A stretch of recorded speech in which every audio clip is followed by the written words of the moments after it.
Hello students. आज का हमारा टॉपिक है my mother at 66। This is a very touching poem written by Indian poet Kamala Das. सबसे पहले हम इस कविता को समझने के लिए इसका थोड़ा सा बैकग्राउंड समझने का प्रयास करें।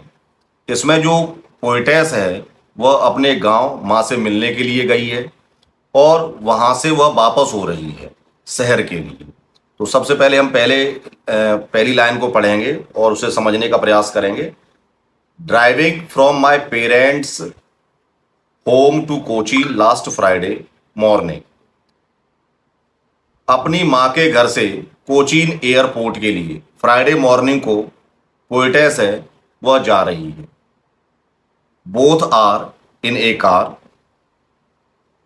Mother was sitting beside her. She saw sorry I saw my mother beside me. मैंने अपनी मां को अपने बगल में बैठे हुए देखा। तो मां की सिचुएशन क्या थी? Those open mouthed, her face ashen like that of a corpse.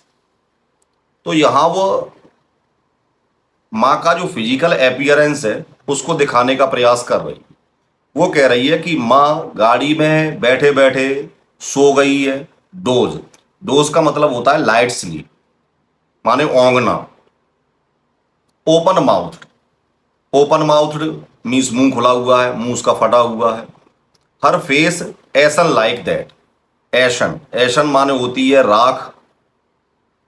तो उसका जो चेहरे का कलर है, यहां पे वो उसके चेहरे के कलर का कंपेरिजन कैसे कर रही है? एशन से कर रही है, माने वो पीला सा पड़ गया है। That of a corpse, corpse का मतलब होता है डेड बॉडी, लाश। तो all are symptoms of dead body, ये सारे के सारे सिम्टम्स हैं वो कह के हैं डेड बॉडी की। तो यहां वह उसके मन में तत्काल विचार आता है कि उसकी मां अब कहां है? उसकी मां अब मृत्यु के करीब है। सी इज नियर टू डेथ। तो ऐसा उसके मन में विचार आता है। तो विचार आते ही वो क्या रियलाइज करती है? And realized with pain. अब उसके मन में एक पीड़ा उठती है। क्या पीड़ा उठती है? वह है मां को खोने की।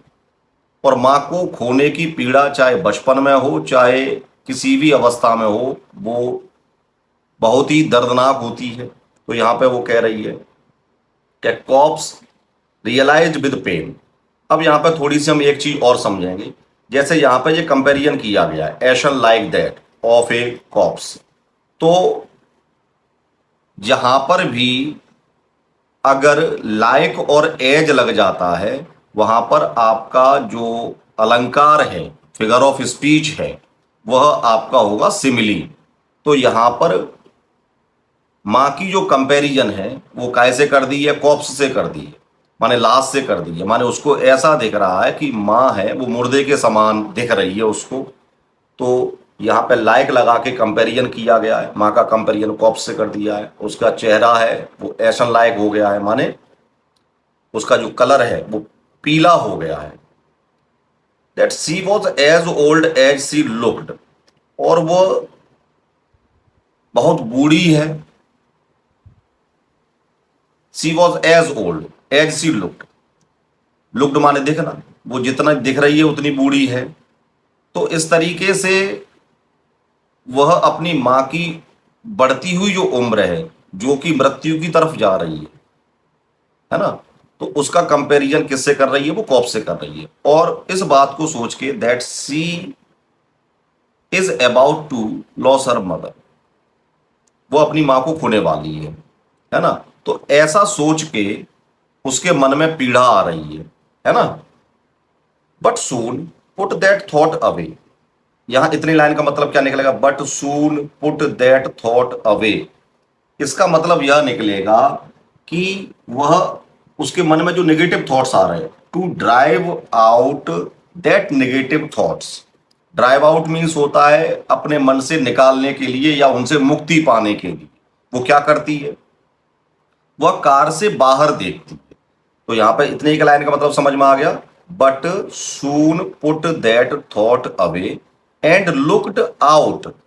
Looked out. इसका मतलब क्या निकला? इसका मतलब यह निकला कि वह अपने मन में जो मां के लिए नेगेटिव विचार आ रहे हैं कि उसकी मां जल्दी ही मर जाएगी, और इस नेगेटिव विचार को अपने मन में से निकालने के लिए वह कार के बाहर देखती है। और कार के बाहर क्या देखती है? Looked out at young. अब यहां पर जो शब्द यूज किया गया यंग, ट्रीज स्प्रिंटिंग। यंग काय का प्रतीक है? यंग ऊर्जा का प्रतीक है। तो यहां पे कॉन्ट्रास्ट आ गया। कॉन्ट्रास्ट कैसे आ गया? कि मां धीरे धीरे बूढ़ी हो रही है या बूढ़ी हो चुकी है, तो बुढ़ापे का कंपैरिजन कैसे कर दिया?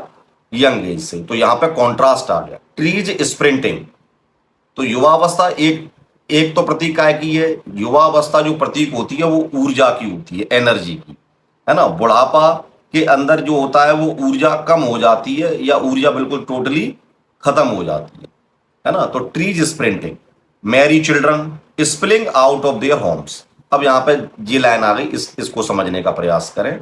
The merry children spilling out of their homes. Merry का मतलब होता है हैप्पी, तो जो प्रसन्न चित्त बच्चे हैं। अब बच्चे काय का प्रतीक है? बच्चे भी ऊर्जा का ही प्रतीक हैं। वो भी कैसे हैं? जवान हैं, ऊर्जावान हैं। तो यहाँ पे जो इस मैरी चिल्ड्रन हैं और जो यंग ट्रीज हैं, दोनों के दोनों कैसे हैं? ये दोनों लाइफ के बच्चे हैं, अभी बढ़ेंगे, है ना, ग्रो करेंगे। तो वो जो बढ़ते हुए जीवन का, ग्रोथ का, हम कह सकते हैं ग्रोथ का प्रतीक हो गए बच्चे, और यंग ट्रीज यहाँ पे प्रतीक हो गए जवानी का। लेकिन माँ काय का प्रतीक है? माँ बुढ़ापे का प्रतीक है। तो यहां पर बच्चों के बीच में और जो पेड़ है, ये एक तो ऊर्जा का प्रतीक हो गया, एक ग्रोथ का प्रतीक हो गया ना। और इसका कॉन्ट्रास्ट दिखाने का प्रयास किया गया कि दोनों के बीच में क्या है? कॉन्ट्रास्ट है। माँ बूढ़ी हो रही है ना। तो वो merry children spilling, spilling means to move out in a great number, माने बड़ी संख्या में घरों से बाहर निकल के आए हैं। तो बच्चों को घर से बाहर निकलते हुए दिखाया गया है ना। तो जो बच्चे हैं, अब उनको देख के उनके उसके जो दिमाग के अंदर निगेटिव थॉट्स आ रहे हैं, she wants to remove that negative thoughts, that I will loss my mother. और इस तरीके से वो उनको देख के थोड़ी समय के लिए क्या क्या पा लेती है? उन विचारों से, उल्टे विचारों से मुक्ति पा लेती है। But after the airport's security check, जैसा कि सभी लोग जानते हैं, जब हम एयरपोर्ट पे जाते हैं तो हमारी चेकिंग होती है। तो वहां पे वो चेकिंग हो जाने के पश्चात standing a few yard, yard का अर्थ होता है गज, यार्ड का क्या अर्थ है? गज। तो कुछ दूरी पर मां खड़ी हुई, few yard away, I looked again at her. अब वहां से दूर खड़े होकर वो मां को एक बार पुनः देखती है, और वो क्या देखती है? wan pale as a late winter snow. फिर से मां की तुलना की गई। मां की तुलना कैसे की गई? लेट विंटर मून से। विंटर के समय में जैसा कि हम जानते हैं, चंद्रमा फॉग, फॉग मीन्स कोहरे से ढक जाता है ना। और धुंध हो जाने की वजह से, कोहरा आ जाने की वजह से वो साफ साफ दिखाई नहीं देता। तो ये प्रतीक काय का हो गया? कि पीलेपन का प्रतीक हो गया, बुढ़ापे का प्रतीक हो गया। तो लेट विंटर्स मून, तो मां के चेहरे की कंपैरिजन कैसे कर दी है? लेट विंटर मून से कर दी है। तो यहां पर भी आप देख रहे हैं ये एज लगा हुआ है, अर्थात यहां पर भी सिमिली हो गई। तो यहां पर कौन सी फिगर ऑफ स्पीच हो गई? सिमिली। हमें यह भी ध्यान रखना है, पेपर में 1 नंबर का क्वेश्चन फिगर्स ऑफ स्पीच के ऊपर आएगा। And felt that old familiar act, शब्द यूज किया गया ओल्ड फेमिलियर एक्ट। ओल्ड माने पुराना, फेमिलियर माने चिर परिचित, एक माने दर्द या पीड़ा। वही पुराना चिर परिचित दर्द। पुराना चिर परिचित दर्द कौन सा? बचपन में जब कभी मां घर में हमें अकेला छोड़ के चली जाती है, तो बच्चे अचानक ही भयभीत हो जाते हैं, मां कहां चली है, और उसके मन में उसको खोने का डर उसी समय आ जाता है। तो ऐसा ही दर्द आज उसके मन में फिर से आ गया है, that she will loss her mother for ever. वो अपनी मां को सदा सदा के लिए खो देगी। अब जो डर है, अब वो और ज्यादा भयभीत कर देने वाला है। तो वो यहाँ पे कह रही है कि उसका जो पुराने वाला डर है, चाइल्डहुड फियर है, वो उसका पुनः वापस आ गया है। But all I said was, लेकिन मैंने उससे कुछ कहा नहीं। She does not show her fear, वो अपने फियर को क्या नहीं करती, प्रदर्शित नहीं करती। सी कंसील्स हर फियर, वो अपने भय को क्या करती है, छुपाती है ना। और छुपाती है, क्यों छुपाती है, ताकि मां को ये एहसास ना हो कि वह क्या कर रही है, उसके बारे में ऐसा सोचकर दुखी हो रही है या वह टेंशन ले रही है। तो यहां पे क्या क्या, but all I said was, मैंने केवल उससे क्या कहा, सी यू सून अम्मा, अम्मा फिर मिलेंगे। अम्मा फिर मिलेंगे, इसका क्या सेंस है, ये एक होप का प्रतीक है। ये शब्द वो ये दिखाने का प्रयास कर रही है, she wants to meet her mother again, वो अपने माँ से पुनः मिलना चाहती है, वो चाहती है कि वो जीवित रहे, है ना। इस तरीके से वह अपने मन के डर को छुपाती है, ये कहते हुए कि अम्मा फिर मिलेंगे। All I did was smile and smile and smile. तो ये जो 3 बार यहाँ पर स्माइल स्माइल वर्ड यूज किया गया है, ये भी इस बात का प्रतीक है कि वह थोड़ा सा पहले मुस्कुरा के उसको अपने भय को छुपाती है, उसकी तरफ किसी भी प्रकार के अपने भय को एक्सपोज नहीं होने देना चाहती।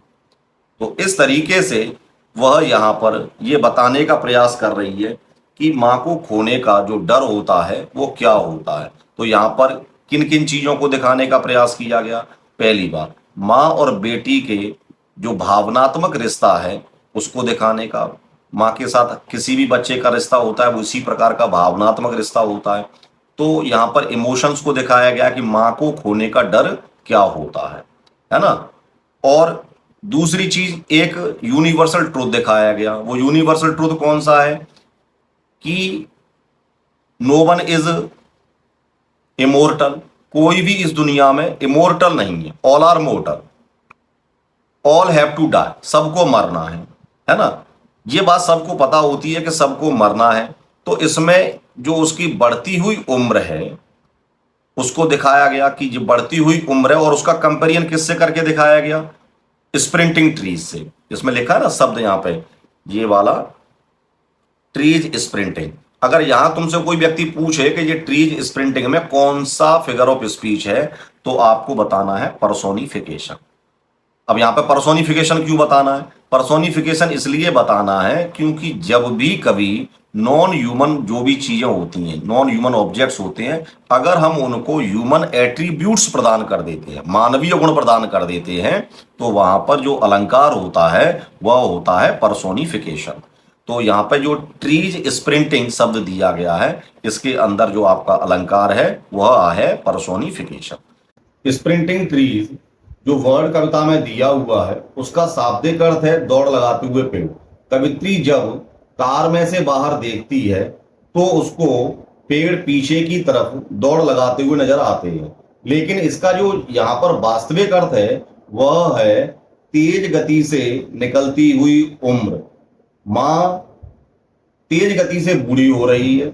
इसका यहां पर यह भी सेंस लगा सकते हो कि जो स्प्रिंटिंग ट्रीज है वो काय को सिंबलाइज करते हैं, वो सिंबलाइज करते हैं rapidly passing age from childhood to old age. तो इस तरीके से इस कविता को मैं अंत करना चाहूंगा।